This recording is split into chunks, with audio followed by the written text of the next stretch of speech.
అసెంబ్లీకి రాకపోతే ఎన్నికలు జరుగుతామని అల్టిమేట్ గా డెమోక్రసీ అనేది ఉంది. వీళ్ళు ఇష్టం వచ్చినట్టుగా వీళ్ళు బుద్ధిపుట్టినట్టుగా వీళ్ళు ఇష్టం చేయలేరు. అసలు అసెంబ్లీలో నాకు ఎందుకు ప్రతిపక్ష హోదా ఇవ్వడం లేదని హైకోర్టులో కేసు పెండింగ్ ఉంది. ఫస్ట్ దానికి సమాధానం చెప్పండి. ఫస్ట్ దానికి సమాధానం చెప్తే హైకోర్టులో జడ్జిమెంట్ వస్తుంది. వీళ్ళు సమాధానం ఇచ్చే పద్ధతిలో ఇస్తే జడ్జిమెంట్ వచ్చే పద్ధతిలో జడ్జిమెంట్లు వస్తే దాని పద్ధతి ప్రకారం జరుగుతుంది. దాని తర్వాత ఒకవేళ దాని తర్వాత ఏం చర్యలు తీసుకుంటారో వద్దని కూడా చెప్పినాడు. చంద్రబాబు నాయుడు అనే వ్యక్తి అసెంబ్లీకి నేను ముఖ్యమంత్రిగా ఉన్నప్పుడు 2 రోజులు వచ్చినాడు. ఫస్ట్ దానికి సమాధానం వీళ్ళు ఎత్తుక్కోవాలి. ఏడ్ చేసి అసెంబ్లీలో ఏమి జరగకపోయినా కానీ జరిగినట్టుగా ఒక డ్రామా క్రియేట్ చేసేసి కళ్ళల్లో నీళ్లు పెట్టుకొని ఏడ్ చేసి జగన్ ఉంటే నేను అసెంబ్లీకి రానని చెప్పేసి అసెంబ్లీ విడిచిపెట్టిపోయి తీరా చూస్తే అసెంబ్లీ రికార్డులు అన్నీ ఎతికినా మా వాళ్ళు ఏదైనా తప్పేమైనా మాట్లాడినారేమో అని చెప్పి కనుక్కుందామని చూస్తే ఎక్కడా ఒక్కడు కూడా తప్పు మాట్లాడాలి. అడే మాట్లాడని అసలు ఏమీ మాట్లాడాలి. జరగని కూడా జరగల. ఒక జరగని ఇన్సిడెంట్ జరిగినట్టుగా ఈయన దాన్ని చెప్పుకొని దాన్ని మళ్ళీ ఏడ్ చేసి దాన్ని యాగి చేసి లాస్ట్ అంటే సారాంశం ఏంటంటే అసెంబ్లీకి రావడం. మన 6 రోజుల నుంచి అసెంబ్లీకి రాలే కదా ఆయన. మరి ఎందుకు రాలా? రాకపోయినట్టు ఏం చేసినారు? ఎవడేం చేయలేడు. డెమోక్రసీలో ప్రజలు అల్టిమేట్గా నిర్ణయాధికారులు. ఎట్టా ఈయన ఒప్పుకున్నా ఒప్పుకోకపోయినా ఇంకోటి జరిగినా 3 ఏళ్లలో ఎట్టా ఎన్నికలు వస్తాయి. ఏం చేసినా కానీ 3 ఏళ్లే కదా. 3 ఏళ్లలో ప్రజలే మళ్ళా నిర్ణయాధికారం తీసుకుని ప్రజలే నిర్ణయిస్తారు ఎవరు నెక్స్ట్ మళ్ళా ప్రభుత్వం ఎవరు ఫామ్ చేయాలి. సరే, మెడికల్ కాలేజెస్ టెండర్స్ విషయంలో మీరు అధికారంలోకి వస్తే టెండర్స్ రద్దు చేస్తామని చెప్పారు. కానీ పవన్ కళ్యాణ్ గారు గతంలో కామెంట్స్ చేశారు. మీరు ఎలా అధికారంలోకి వస్తారో చూస్తామన్నారు. ఈయన చూసేది ఏంది స్వామి నాకు అర్థం కాదు. ఈయన చూసేది ఏంది నాకు అర్థం. పైన దేవుడు కింద ప్రజలు ఆశీర్వదించారు. స్టేట్ ఎలక్షన్ కమిషన్ ముందర మాకున్న అభ్యంతరాలను జరిగిన అన్యాయాలను సవివరంగా వివరించినాం. ఇన్ఫ్యాక్ట్ దేశంలో కల్లా ఎక్కడన్నా బిగ్గెస్ట్ అనామలీ ఎక్కడన్నా జరిగిందంటే అది రాష్ట్రంలోనే. 12.5% వాళ్ళు ఓటు ముగిసే నాటికి ఓట్లు కౌంటింగ్ నాటికి percentage of difference highest in the country బహుశా ఆంధ్ర రాష్ట్రంలోనే జరిగింది. 12.5% అంటే దాదాపుగా 48 లక్షల ఓట్లు ఆ స్థాయిలో జరిగినప్పుడు అది ఎలక్షన్ కమిషన్కు మన ప్రజెంటేషన్లో మా వాళ్ళంతా పోయి ఇచ్చినాం. ఎలక్షన్ కమిషన్కు చెప్పినాం. వాళ్ళు ఇప్పుడు ఇంటెన్సివ్ సర్ అనే అది ఉంది కదా, స్టేట్ ఇంటెన్సివ్ రివిజన్ ఏదైతే ఎక్సర్సైజ్ ఉందో అది ఆంధ్ర రాష్ట్రంలో కూడా మేము చేస్తాము అని చెప్పి కూడా సానుకూలంగా చెప్పినారు.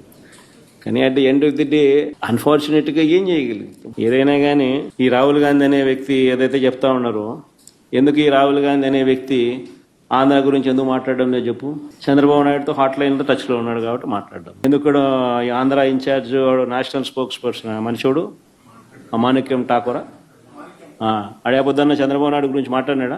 ఏపొద్దున్న ప్రజాస్వామ్యాన్నిలో ఇంత కూనీ చేస్తా అంటే ఏమైనా క్వశ్చన్ చేసినాడా? చంద్రబాబు నాయుడు ఇన్ని స్కాములు చేస్తున్నాడు, కంటి ముందర కనపడుతుంది. యా వీధికి పోయినా బెల్ట్ షాప్ కనపడుతుంది, యా పక్కకు తిరిగినా పర్మిట్ రూమ్ కనిపిస్తుంది. ఎంఆర్పీ రేట్ల కన్నా ఎక్కువ రేటుకి అమ్ముతున్నారు. ఆ రోజైనా మాట్లాడినాడా? మన గురించి నా గురించి మాట్లాడతాడు. ఎందుకు చంద్రబాబు నాయుడు గురించి ఎందుకు మాట్లాడు? కారణం హాట్లైన్ చంద్రబాబు రేవంత్ కాంగ్రెస్ హైకమాండ్ అంతే కదా. ఎందుకు మాట్లాడు చెప్పు? రాహుల్ గాంధీ ఆంధ్ర గురించి ఎందుకు మాట్లాడు చెప్పు? ఆంధ్రాలో అంతకన్నా పెద్ద జరిగింది కదా. ఇవి మాట్లాడుతున్నారు ఓటింగ్ గీటింగ్ ఓటు చోరీ ఇంకోటి అంటున్నారు కదా. మరి ఆంధ్రాలో జరిగింది కదా. మన ఎందుకు మాట్లాడు? 12.5% మాట్లాడు. ఎందుకంటే హాట్లైన్ చంద్రబాబు నాయుడు, రాహుల్ గాంధీ, రేవంత్ రెడ్డి. వీళ్ళ పార్టీలు వీళ్ళకు ఎజెండా. అసెంబ్లీకి రాకపోతే అల్టిమేట్ గా డెమోక్రసీ అనేది ఉంది. వీళ్ళు ఇష్టం వచ్చినట్టుగా వీళ్ళు బుద్ధిపుట్టినట్టుగా వీళ్ళు ఇష్టం చేయలేరు. అసలు అసెంబ్లీలో నాకు ఎందుకు ప్రతిపక్ష హోదా ఇవ్వడం లేదని హైకోర్టులో కేసు పెండింగ్ ఉంది. ఫస్ట్ దానికి సమాధానం చెప్పండి. ఫస్ట్ దానికి సమాధానం చెప్తే హైకోర్టులో జడ్జిమెంట్ వస్తుంది. వీళ్ళు సమాధానం ఇచ్చే పద్ధతిలో ఇస్తే జడ్జిమెంట్ వచ్చే పద్ధతిలో జడ్జిమెంట్లు వస్తే దాని పద్ధతి ప్రకారం జరుగుతుంది. దాని తర్వాత ఏం చర్యలు తీసుకుంటారో వద్దని కూడా చెప్పినాడు. చంద్రబాబు నాయుడు అనే వ్యక్తి అసెంబ్లీకి నేను ముఖ్యమంత్రిగా ఉన్నప్పుడు 2 రోజులు వచ్చినాడు. ఫస్ట్ దానికి సమాధానం వీళ్ళు ఎత్తుక్కోవాలి. ఏడ్ చేసి అసెంబ్లీలో ఏమి జరగకపోయినా కానీ జరిగినట్టుగా ఒక డ్రామా క్రియేట్ చేసేసి కళ్ళల్లో నీళ్లు పెట్టుకొని ఏడ్ చేసి జగన్ ఉంటే నేను అసెంబ్లీకి రానని చెప్పేసి అసెంబ్లీ విడిచిపెట్టిపోయి తీరా చూస్తే అసెంబ్లీ రికార్డులు అన్నీ ఎతికినా మా వాళ్ళు ఏదైనా తప్పేమైనా మాట్లాడినారేమో అని చెప్పి కనుక్కుందామని చూస్తే ఎక్కడా ఒక్కడు కూడా తప్పు మాట్లాడాలి. అడే మాట్లాడని అసలు ఏమీ మాట్లాడాలి. జరగని కూడా జరగల. ఒక జరగని ఇన్సిడెంట్ జరిగినట్టుగా ఈయన దాన్ని చెప్పుకొని దాన్ని మళ్ళీ ఏడ్ చేసి దాన్ని యాగి చేసి లాస్ట్ అంటే సారాంశం ఏంటంటే అసెంబ్లీకి రావడం. మన 6 రోజుల నుంచి అసెంబ్లీకి రాలే కదా ఆయన. మరి ఎందుకు రాలా? రాకపోయినట్టు ఏం చేసినారు? ఎవడేం చేయలేడు. డెమోక్రసీలో ప్రజలు అల్టిమేట్గా నిర్ణయాధికారులు. ఎట్టా ఈయన ఒప్పుకున్నా ఒప్పుకోకపోయినా ఇంకోటి జరిగినా 3 ఏళ్లలో ఎట్టా ఎన్నికలు వస్తాయి. ఏం చేసినా కానీ 3 ఏళ్లే కదా. 3 ఏళ్లలో ప్రజలే మళ్ళా నిర్ణయాధికారం తీసుకుని ప్రజలే నిర్ణయిస్తారు ఎవరు నెక్స్ట్ మళ్ళా ప్రభుత్వం ఎవరు ఫామ్ చేయాలి. సరే, మెడికల్ కాలేజెస్ టెండర్స్ విషయంలో మీరు అధికారంలోకి వస్తే టెండర్స్ రద్దు చేస్తామని చెప్పారు. కానీ పవన్ కళ్యాణ్ గారు గతంలో కామెంట్స్ చేశారు. మీరు ఎలా అధికారంలోకి వస్తారో చూస్తామని. ఈయన చూసేది ఏంది స్వామి నాకు అర్థం కాదు. ఈయన చూసేది ఏంది నాకు అర్థం. పైన దేవుడు కింద ప్రజలు ఆశీర్వదించారు. స్టేట్ ఎలక్షన్ కమిషన్ ముందర మాకున్న అభ్యంతరాలను జరిగిన అన్యాయాలను సవివరంగా వివరించినాం. ఇన్ఫ్యాక్ట్ దేశంలో కల్లా ఎక్కడన్నా బిగ్గెస్ట్ అనామలీ ఎక్కడన్నా జరిగిందంటే అది రాష్ట్రంలోనే. 12.5% వాళ్ళు ఓటు ముగిసే నాటికి ఓట్లు కౌంటింగ్ నాటికి percentage of difference highest in the country బహుశా ఆంధ్ర రాష్ట్రంలోనే జరిగింది. 12.5%, అంటే దాదాపుగా 48 లక్షల ఓట్లు. ఆ స్థాయిలో జరిగినప్పుడు అది ఎలక్షన్ కమిషన్కు మన ప్రజెంటేషన్లో మా వాళ్ళంతా పోయి ఇచ్చినాం. ఎలక్షన్ కమిషన్కు చెప్పినాం. వాళ్ళు ఇప్పుడు ఇంటెన్సివ్ సర్ అనే అది ఉంది కదా, స్టేట్ ఇంటెన్సివ్ రివిజన్ ఏదైతే ఎక్సర్సైజ్ ఉందో అది ఆంధ్ర రాష్ట్రంలో కూడా మేము చేస్తాము అని చెప్పి కూడా సానుకూలంగా చెప్పినారు. కానీ at the end of the day అన్ఫార్చునేట్గా ఏం చేయగలుగుతాం. ఏదైనా కానీ ఈ రాహుల్ గాంధీ అనే వ్యక్తి ఏదైతే చెప్తా ఉన్నారో, ఎందుకు ఈ రాహుల్ గాంధీ అనే వ్యక్తి ఆంధ్ర గురించి ఎందుకు మాట్లాడడం లేదు చెప్పు. చంద్రబాబు నాయుడుతో హాట్ లైన్లో టచ్లో ఉన్నాడు కాబట్టి మాట్లాడడం. ఎందుకు ఈ Andhra incharge national spokesperson మనిషోడు అమాణిక్యం ఠాకూరా అడేపొద్దున్న చంద్రబాబు నాయుడు గురించి మాట్లాడినాడా? ఏపొద్దున్న ప్రజాస్వామ్యాన్నిలో ఇంత కూని చేస్తా అంటే ఆయన క్వశ్చన్ చేసినాడా? చంద్రబాబు నాయుడు ఇన్ని స్కాములు చేస్తున్నాడు, కంటి ముందర కనపడుతుంది. యా వీధికి పోయినా బెల్ట్ షాప్ కనపడుతుంది, యా పక్కకు తిరిగినా పర్మిట్ రూమ్ కనిపిస్తుంది. ఎంఆర్పీ రేట్ల కన్నా ఎక్కువ రేటుకి అమ్ముతున్నారు. ఆ రోజైనా మాట్లాడినాడా? మన గురించి నా గురించి మాట్లాడతాడు. ఎందుకు చంద్రబాబు నాయుడు గురించి ఎందుకు మాట్లాడు? కారణం hot line Chandrababu, Revanth, Congress high command, అంతే కదా. ఎందుకు మాట్లాడు చెప్పు. రాహుల్ గాంధీ ఆంధ్ర గురించి ఎందుకు మాట్లాడు చెప్పు. ఆంధ్రలో అంతకన్నా పెద్ద జరిగింది కదా, ఇక మాట్లాడుతున్నారు. ఓటింగ్ ఓటు చోరీ ఇంకోటి అంటున్నారు కదా. మన ఆంధ్రాలో జరిగింది కదా, మన ఎందుకు మాట్లాడు? 12.5% మాట్లాడు. ఎందుకంటే హాట్ లైన్ చంద్రబాబు నాయుడు, రాహుల్ గాంధీ, రేవంత్ రెడ్డి. వీళ్ళు పార్టీలు, వీళ్ళకు ఎజెండా. అసెంబ్లీకి రాకపోతే ఎన్నికలు జరుగుతామని అల్టిమేట్ గా డెమోక్రసీ అనేది ఉంది. వీళ్ళు ఇష్టం వచ్చినట్టుగా, వీళ్ళు బుద్ధి పుట్టినట్టుగా వీళ్ళు ఇష్టం చేయలేరు. అసలు అసెంబ్లీలో నాకు ఎందుకు ప్రతిపక్ష హోదా ఇవ్వడం లేదని హైకోర్టులో కేసు పెండింగ్ ఉంది. ఫస్ట్ దానికి సమాధానం చెప్పండి. ఫస్ట్ దానికి సమాధానం చెప్తే హైకోర్టులో జడ్జిమెంట్ వస్తుంది. వీళ్ళు సమాధానం ఇచ్చే పద్ధతిలో ఇస్తే జడ్జిమెంట్ వచ్చే పద్ధతిలో జడ్జిమెంట్లు వస్తే దాని పద్ధతి ప్రకారం జరుగుతుంది. దాని తర్వాత ఏం చర్యలు తీసుకుంటారో వద్దని కూడా చెప్పినాడు. చంద్రబాబు నాయుడు అనే వ్యక్తి అసెంబ్లీకి నేను ముఖ్యమంత్రిగా ఉన్నప్పుడు 2 రోజులు వచ్చినాడు. ఫస్ట్ దానికి సమాధానం వీళ్ళు ఎత్తుక్కోవాలి.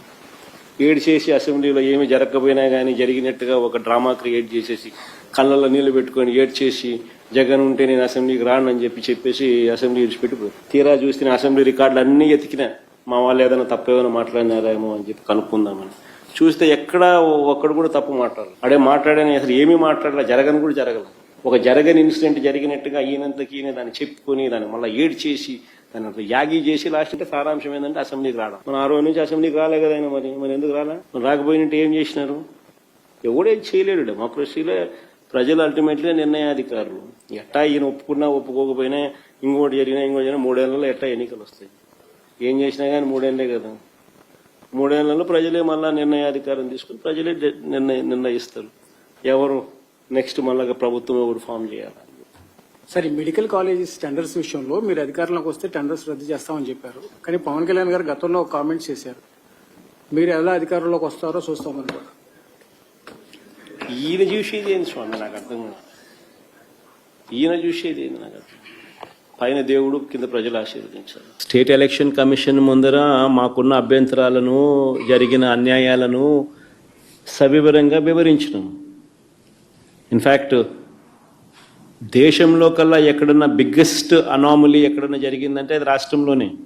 12.5% వాళ్ళు ఓటు ముగిసే నాటికి ఓట్లు కౌంటింగ్ నాటికి percentage of difference highest in the country బహుశా ఆంధ్ర రాష్ట్రంలోనే జరిగింది. 12.5%, అంటే దాదాపుగా 48 లక్షల ఓట్లు. ఆ స్థాయిలో జరిగినప్పుడు అది ఎలక్షన్ కమిషన్కు మన ప్రజెంటేషన్లో మా వాళ్ళంతా పోయి ఇచ్చినాం.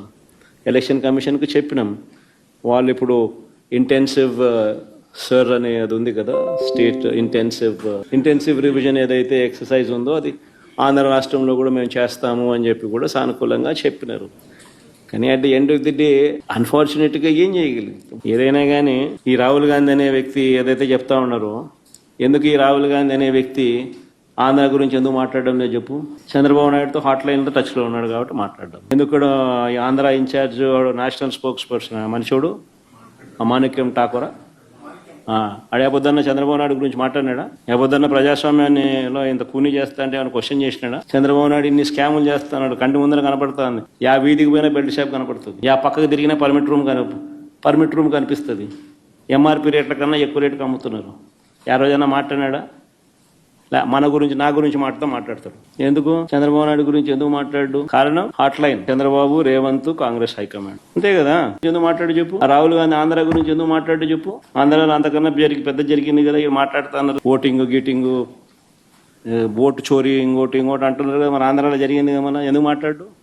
12.5% మాట్లాడు. ఎందుకంటే హాట్ లైన్ చంద్రబాబు నాయుడు, రాహుల్ గాంధీ, రేవంత్ రెడ్డి. వీళ్ళ పార్టీలు, వీళ్ళకు ఎజెండా.